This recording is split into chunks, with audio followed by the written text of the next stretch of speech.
خب دوستان، دم غروب هست، اومدیم برای شکار کایوتی با اسلحه 223 رمینگتون.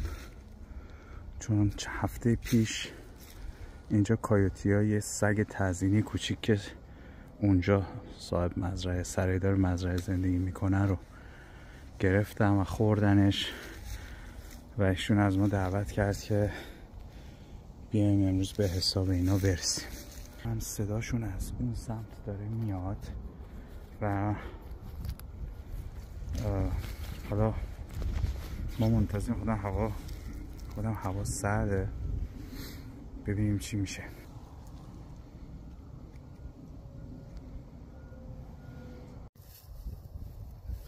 خب دوستان، اینم نتیجه کار.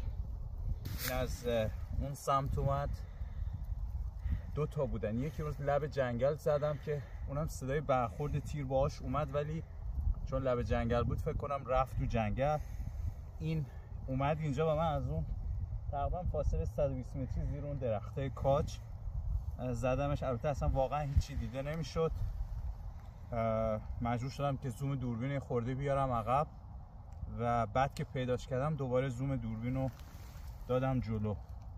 خیلی مهم است که دوربینایی که موقع غروب یا صبح زود استفاده میکنید تیوب حداقل 30 میلیمتری یا 34 میلیمتری داشته باشه که بهترین نور رو داشته باشه، به خاطر زمانی که شما با چشم غیر مسلح نگاه میکنید نمیبینید کایوتی رو. حالا در این مورد شکار کایوتی، بعد که از تو دوربین نگاه میکنید چون همه نور تو اون تیوب جمع میشه تصویر خیلی شفافتر هست.